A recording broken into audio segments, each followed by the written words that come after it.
Buenas tardes para todos.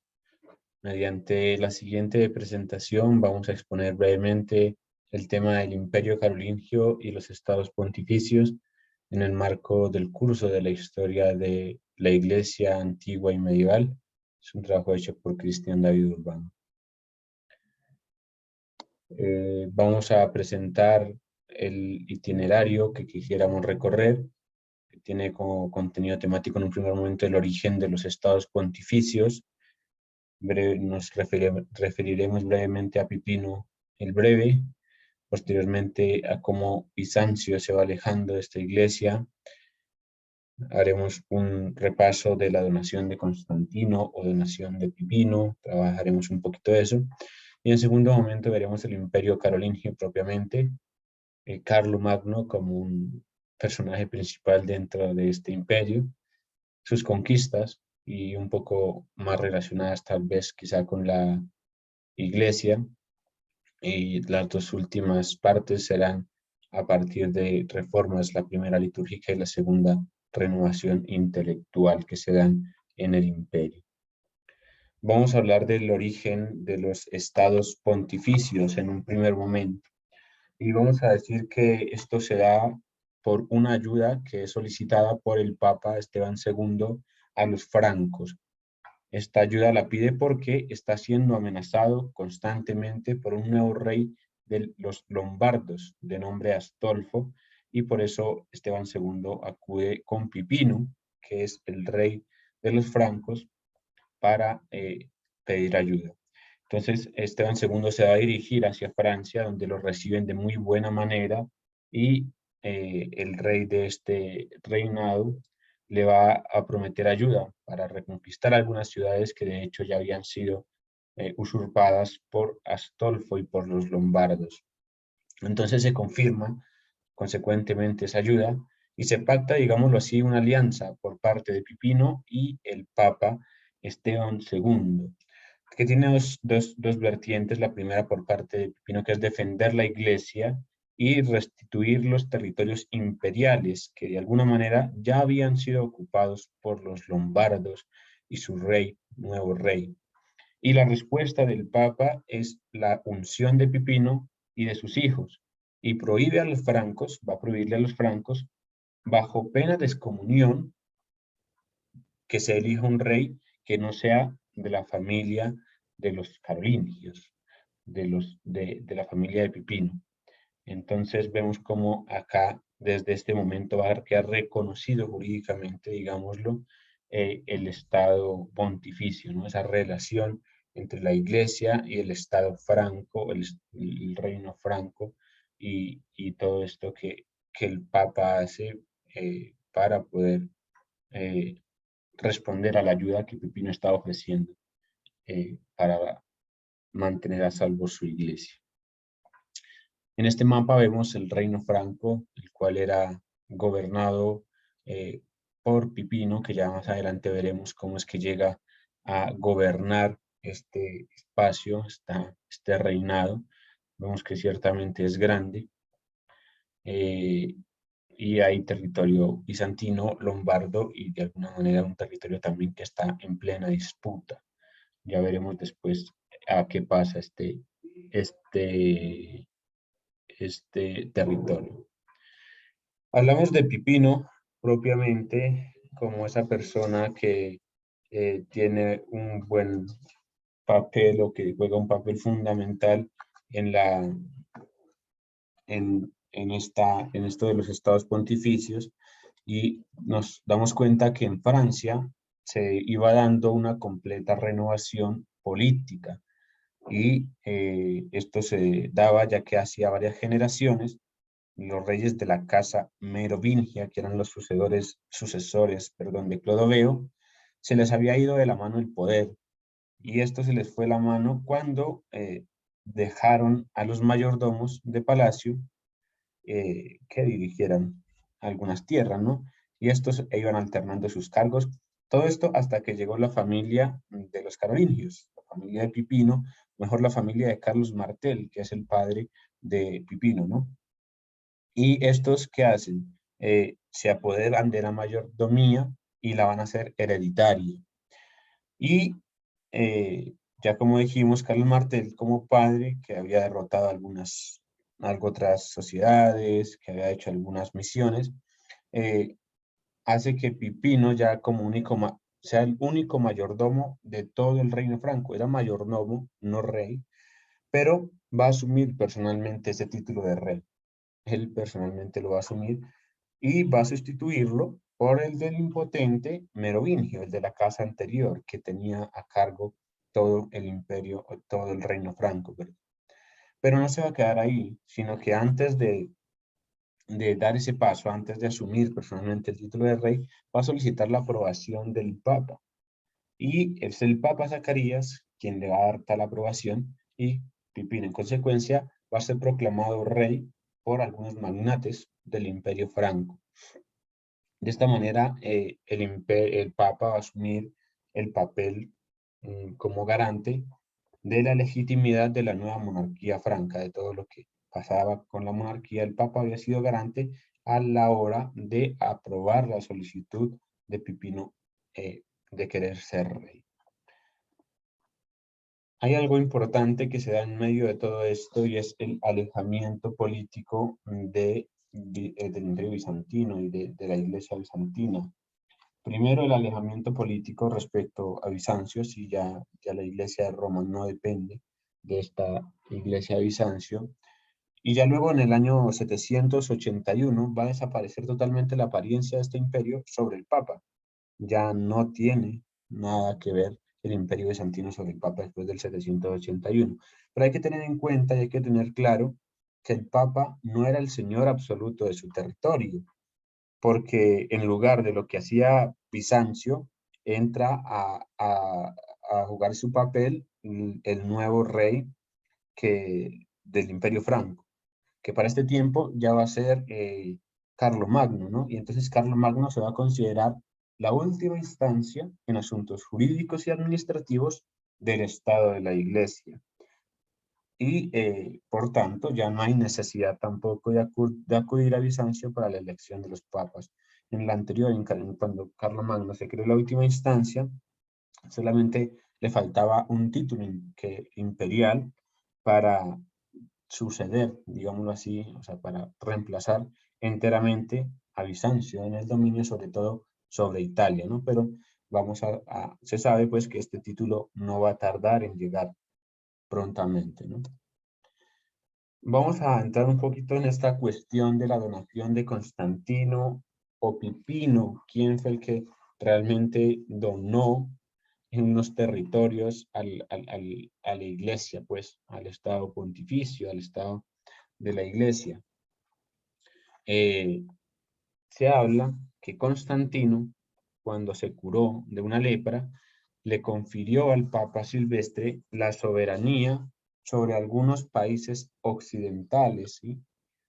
Italia y otros países occidentales, que de hecho decíamos que el Papa era el emperador de Occidente en algún tiempo, ¿no?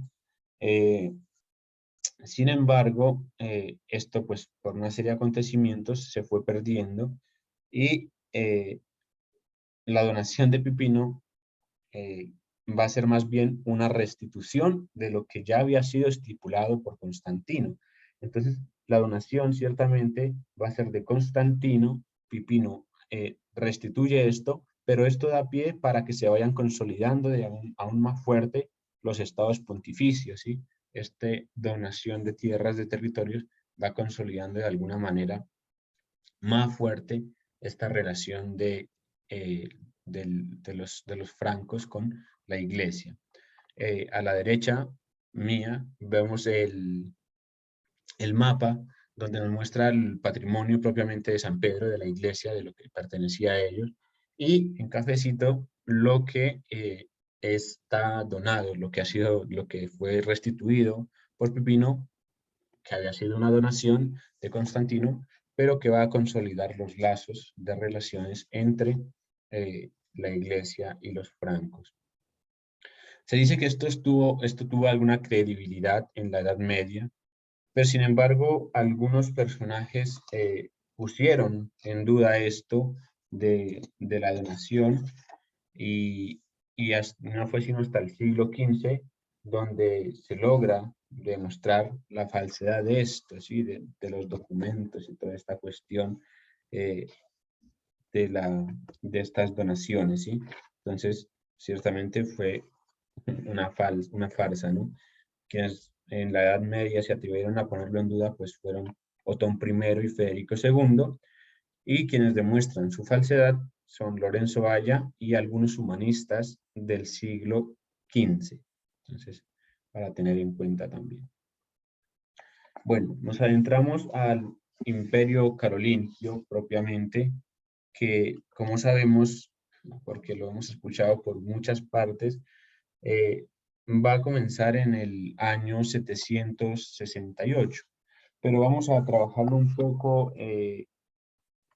con relación a la iglesia y nos vamos a dar cuenta de que esto es importante para la iglesia porque va a surgir en Occidente un dominio cristiano. ¿Qué significa esto? Se va a restituir ese dominio que en algún tiempo la iglesia ha tenido en Occidente con este imperio carolingio, gracias a Carlomagno y su trabajo de defensor, digámoslo así, de la fe y de un fuerte trabajo, pues va a restituir, digámoslo así, la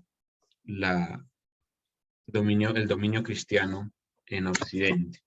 Entonces, por tanto, la tarea del gobierno de este imperio es elevar religiosa y culturalmente la vida del pueblo. Son características propias de este imperio que se va a expandir, que va a ir a muchos lugares gracias a la labor de Carlomagno, de quien hablamos ahora.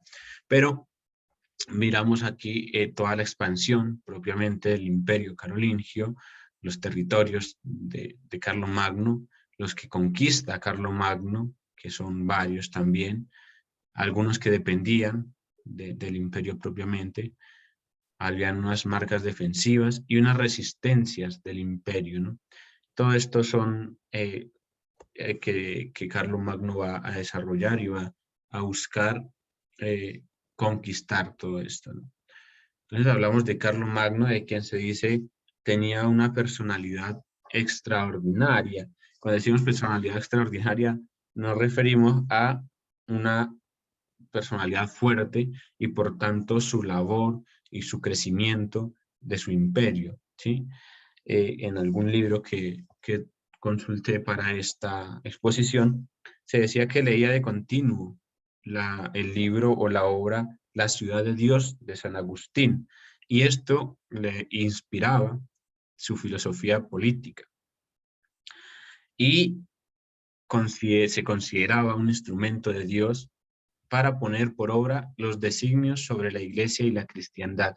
Recordamos que un personaje antes ya se consideraba igualmente, ¿no? Cuando hablábamos por allá de Constantino. Pues Carlomagno también se cree el instrumento de Dios y por tanto todo su crecimiento y todo lo que va a hacer para la iglesia, porque en el Imperio Carolingio la iglesia va a tener un auge grandísimo. Con su coronación se da comienzo al nuevo imperio cristiano de Occidente, ¿sí? Gracias a toda la labor que va a hacer Carlomagno, perdón, va a darse comienzo a ese imperio cristiano de Occidente que conocemos. Pero es algo claro y algo clave es que no se le puede eh, acusar de cesaropapismo, ¿sí? Él no usaba a los papas para sus fines, ¿sí?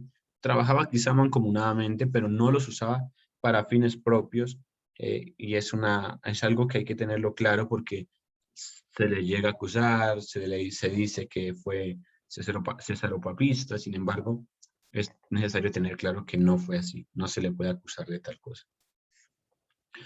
Vemos sus conquistas, realmente son muchas, como decíamos, todo lo que él hace es muy fuerte, muy grande y de gran expansión. Vence a sajones y lombardos, va a ocupar el reino de la Baviera, de la Panonia y de algunas partes de las tierras catalanas. Si nos fijamos atrás en el mapa anterior, nos dimos cuenta que había unas líneas defensivas por ahí por el lado de España, de Cataluña, pues fueron ocupadas por Carlomagno, ¿no? En sus defensivas. Y ya en la relación propiamente con la Iglesia, vamos a ver que promueve la celebración de sínodos y concilios, y nos damos cuenta, de alguna manera, reguarda mucha relación con Constantino, ¿no?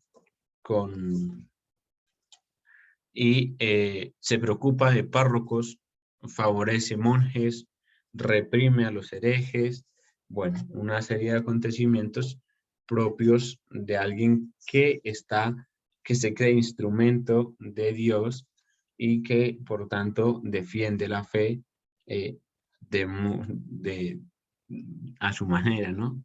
De su tiempo. Va a ayudar a la conversión de los sajones, frisones y eslavos, todo esto obviamente cuando se dan las conquistas, eh, va a ser una conversión obligada en muchos casos, ¿no? Pero va así expandiendo el imperio cristiano también, ¿no? Y algo interesante es que va a crear una guardia cívico-religiosa, esto para que vaya recorriendo las diócesis, para que mantenga la disciplina en su máximo vigor. Esta estaba compuesta de nobles y de eclesiásticos, por eso su nombre, guardia cívico-religiosa. En medio de todo esto, en medio del gran trabajo que hace Carlomagno para la Iglesia católica, todo esto porque, para el cristianismo, perdón, todo esto porque siguió la línea política de su padre, porque siguió con las relaciones de iglesia-estado que se habían establecido en los estados pontificios. Entonces, después de ese resurgimiento, pues el papel de Carlomagno es importante dentro de la historia de la iglesia, ¿no? Y algo importante es la reforma litúrgica que él va a trabajar, ¿no? Esto va a introducir libros de la liturgia romana, todo esto para que se impidiera la decadencia de la liturgia en algunos países, sobre todo de la antigua Galia. La liturgia se va a inclinar en su tiempo hacia el ritualismo, todo esto porque estaba impregnada de un espíritu, sobre todo del Antiguo Testamento, y por eso se ve que se va a inclinar hacia el ritualismo. La misa se va a convertir en un espectáculo misterioso y sagrado. ¿Todo esto por qué? Porque los fieles ya no comprenden muy bien el latino, ya no lo comprenden, y por eso se convierte en algo misterioso y sagrado, no más. El pan natural se sustituye por el ácimo, y el sacerdote empieza a celebrar de espaldas al pueblo con todo lo que conocemos de estos ritos, ¿no? También se van a multiplicar misas privadas, bueno, otra serie de acontecimientos, pero estas 5 líneas pues me parecieron como las más importantes y las más a tener en cuenta.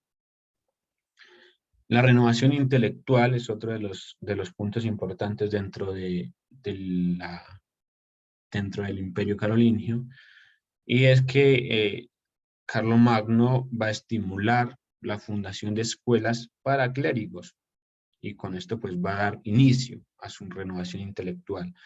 Además va a intentar restaurar el latín clásico, el estudio de la escritura, de los padres de la iglesia y de la liturgia. Esto en una corte que tenía, y allí había establecido una academia donde reunía a los más grandes talentos del tiempo, ¿sí?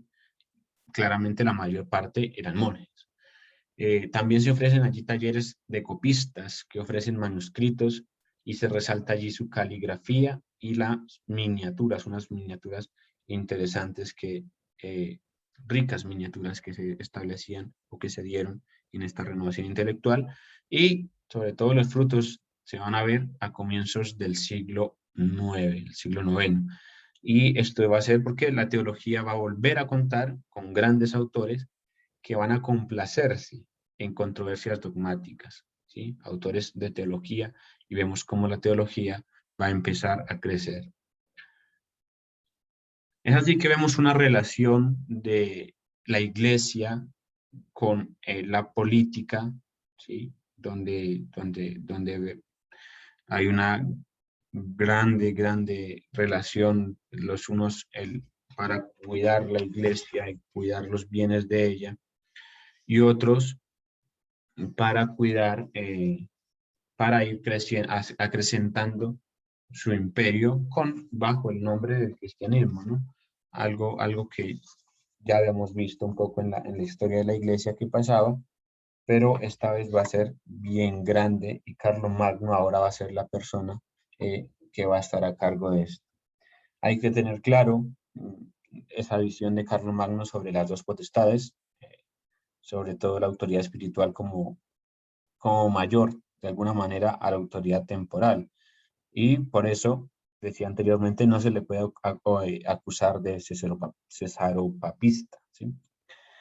Y finalmente, pues con todo esto que hemos recorrido y con todo esto que hemos dicho, hay que decir que la iglesia conoce un gran florecimiento durante el largo reinado de Carlomagno, porque va a reforzar la posición de los obispos en las diócesis, se preocupa por la religión religiosa cultural del clero, como vemos en estas renovaciones intelectuales, y va a cambiar la faz de la iglesia, sobre todo de la iglesia franca, que es con la cual se va a iniciar esta relación con los estados pontificios.